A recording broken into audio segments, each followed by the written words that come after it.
Have you ever considered that a simple, quiet habit might be the real reason your leg muscles are steadily losing strength? It seems like such a small thing, perhaps even a thoughtful choice. Yet for countless seniors, this subtle mistake has transformed strong, confident legs into a source of daily struggle. You go to bed after a long day, hoping for peaceful rest, but the persistent weariness in your legs lingers. Your movements feel heavier, and by morning, even a short walk to the kitchen seems like a chore. But here is the genuinely hopeful news. There is a better way. In today's video, I will show you how to correct this one single mistake, drawing on simple, practical wisdom from health experts so that your leg muscles can regain their strength and resilience.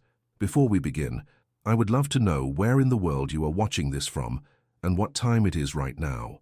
Please share your location and a quick greeting in the comments below. Even a small moment from your day means a lot to me. And if you find this content helpful, please press the subscribe button so you never miss the next simple, life-changing tip. After the age of 55, many elders begin to quietly notice a strange change in their bodies. You lie down peacefully after a meal, expecting to feel rested, but instead a familiar sensation settles in your legs, a subtle ache or feeling of instability. Sometimes it's a mild discomfort, but often it's accompanied by a sense of unsteadiness. You may believe this is normal, just a natural part of aging. But the truth is, something far more profound is happening inside your body, and once you understand it, you can find genuine relief. As we grow older, our body's ability to efficiently use protein for muscle repair and growth declines. This is a process known as anabolic resistance. Our muscles require more protein to stay strong than they did in our younger years, but our appetite and overall metabolism often decrease in parallel. This creates a silent nutritional gap between what our muscles desperately need and what we actually consume. The result is a slow but steady loss of muscle mass, especially in the legs, which we rely on most for daily activity. This isn't a disease. It is simply the natural way the body adapts with time. The muscle repair process becomes slower, and the balance of energy intake takes longer to adjust.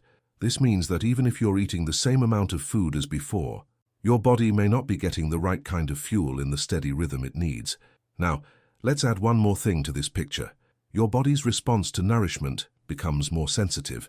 In your younger years, you could eat one large protein-rich meal, and it would effectively fuel your muscles for hours. But after 60, your muscles need a more consistent supply of protein throughout the day. If you fail to provide this, your body will begin to break down its own muscle tissue for energy, a process it resorts to when it needs fuel. Let me tell you about Mr. Anand from London. For years, he believed that eating light meals was simply a part of his age catching up. He stopped eating lean meats, tried skipping dinner, but still felt weak. When he finally learned that his body simply required a more consistent intake of protein, not a huge amount all at once, he felt a deep sense of relief. And with just a few small changes in the timing and type of his meals, he began feeling stronger and more stable again. So, dear friend, it is not just age. It is the way our body is speaking to us in new ways. And once we begin to listen, the process of healing can start gently and without fear. Across many homes, elders believe that eating less is always a healthy habit. And yes, moderation is important. But the timing of when we eat and the type of food we choose, especially after the age of 60, can quietly determine how strong our bodies remain. You might be eating the right amount of food overall, but if you're making this one common mistake, your legs may not let you feel strong. One of the most common mistakes is not dividing your protein intake evenly through the day. Many seniors consume only a small amount of protein during the morning and afternoon, then try to eat the majority of it during dinner. By evening, your body is naturally slowing down for rest, but when you fill your system with too much protein at that hour, your body simply cannot process all of it efficiently for muscle repair. It continues to filter and push excess nutrients into the system, even while your body wants to sleep. That's why elders who eat one large protein-rich meal late at night often find themselves feeling sluggish and tired the next morning, as their body couldn't fully utilize the fuel for effective recovery. Then there is the habit of relying on low-protein, high-carb foods for your main meals. For many, it's a moment of comfort, a warm bowl of light soup or simple rice and vegetables. But what we often forget is that these foods, while easy to digest, are frequently low in protein and essential minerals. They can fill you up without giving your muscles the building blocks they desperately need. And when consumed after sunset, They quietly contribute to a state of undernourishment for your muscles. The result is the same: impaired recovery, tired mornings, and sometimes even leg pain or a feeling of heaviness from poor rest. Another silent habit is skipping meals altogether, especially breakfast. It seems logical, perhaps even responsible if you're not feeling hungry. But when you force your body to go for long periods without food, your muscles start learning a wrong message. Over time, your body begins to feel weak and unsteady even when it has enough energy, because the crucial signal to build and repair has been turned off. A better approach is to have a small protein-rich breakfast to kickstart your metabolism and tell your body it is time to get strong. Now let us talk about another important but often ignored point. The temperature of food matters too. Eating very cold food, especially in the evening, can irritate your digestive lining. It makes the nerves more sensitive, especially in older adults whose digestion is already slower.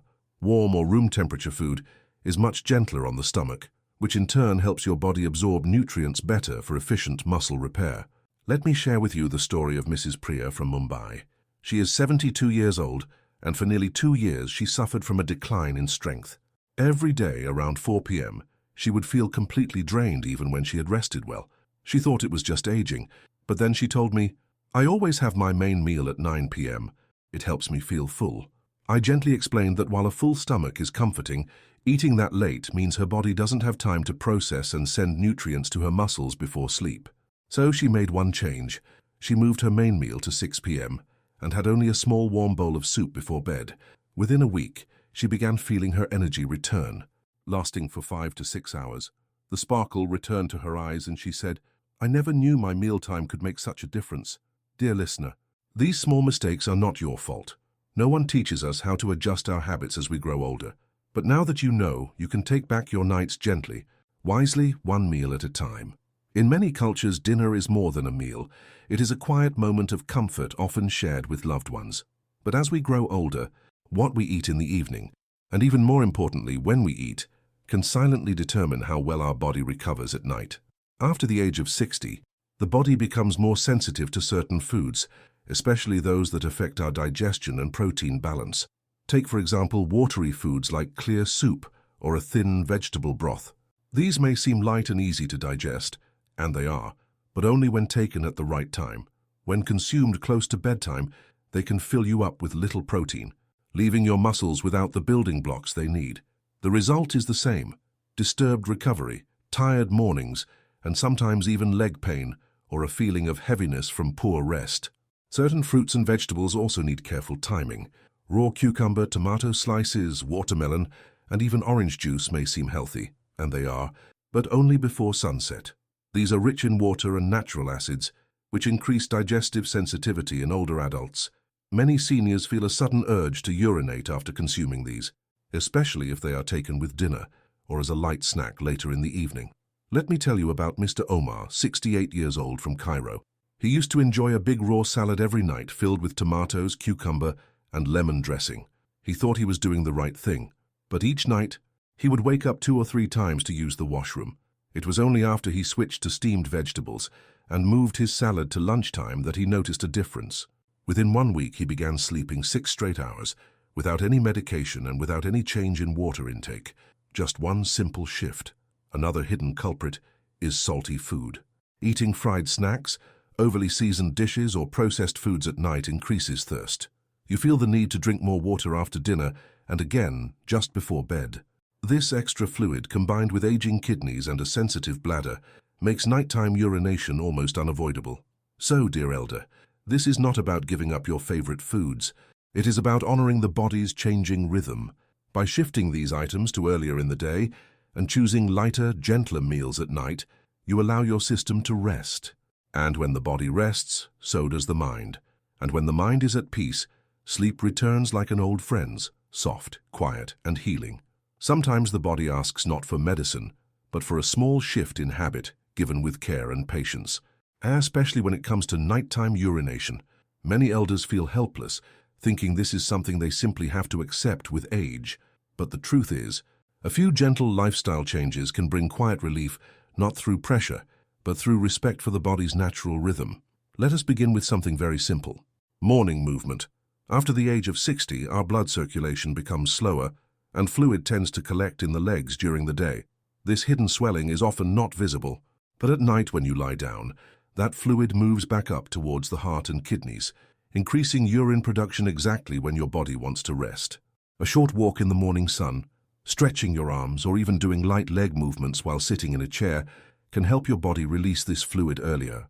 This way, your kidneys are less burdened after sunset and your sleep becomes more peaceful. Then comes the way you sleep. Many elders sleep on their backs using high pillows or heavy mattresses. But doctors now suggest that sleeping on your left side with a soft pillow under your head and another between your knees can reduce pressure on the bladder. This position also improves digestion and blood flow, helping your organs rest without sending false signals to the brain. It is a small adjustment, but many have felt a big difference within a week. Now let us talk about sleepwear and room temperature. Many elders were raised with the belief that warmth means safety, but in today's climate, especially during humid months, wearing thick nightclothes or wrapping in heavy blankets can make the body overheat.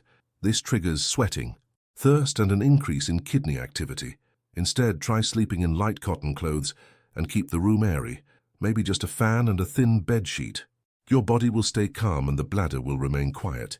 And if you happen to wake up in the middle of the night, don't rush to the bathroom out of habit. Pause for a moment. Ask yourself gently, do I truly feel full?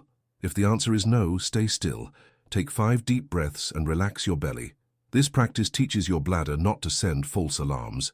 Over time, the nerves inside your body will remember. Not every signal means urgency. Let me tell you about Ms. Lena from Warsaw.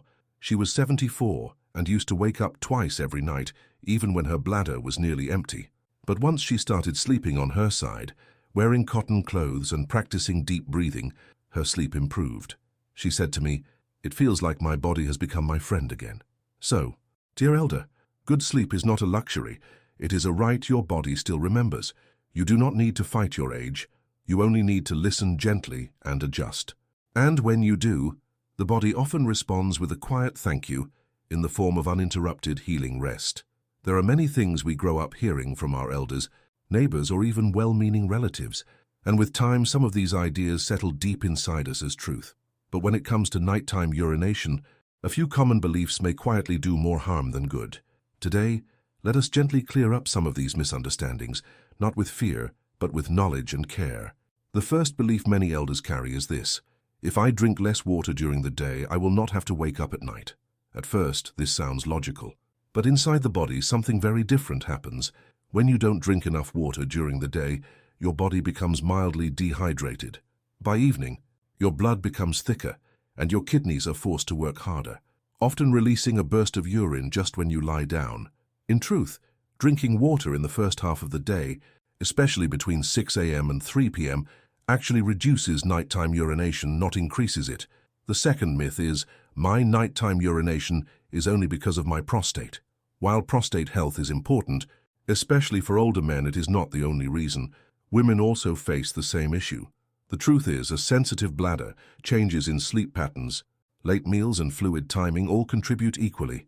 Blaming only the prostate can delay other simple lifestyle improvements that may bring relief. Another common habit we often see is going to the bathroom just in case before sleeping, even if you don't truly feel the need. Over time, this trains your bladder to send false signals. You start waking up for small amounts that once wouldn't even be noticed. A better approach is to trust your body and only go when the urge is real. And finally, there's the age-old practice of drinking warm water at 9 p.m., believing it cools the liver or helps with digestion. But this late-night liquid, though warm and comforting, still adds to the bladder load. If you enjoy warm drinks, try taking them earlier, around 6 or 6:30 p.m. This still gives your body the benefit without disturbing your sleep later.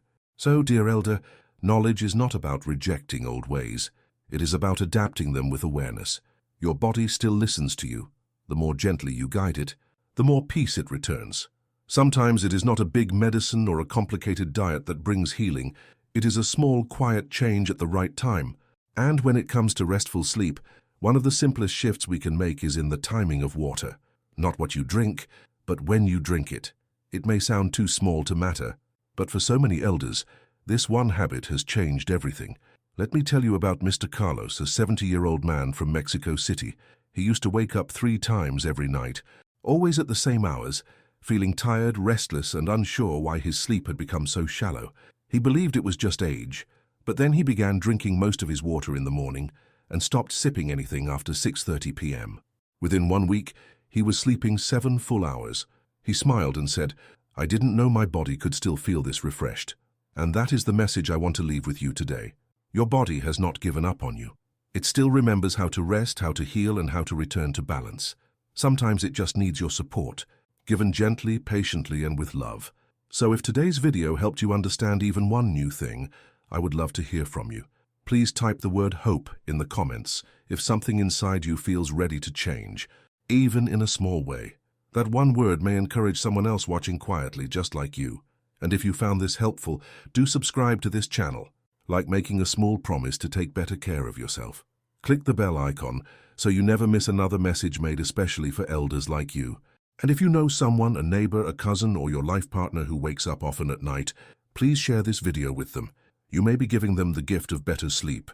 Until we meet again, I wish you a night as calm as an April breeze and a morning as gentle as your first sip of chai under the rising sun. Namaste.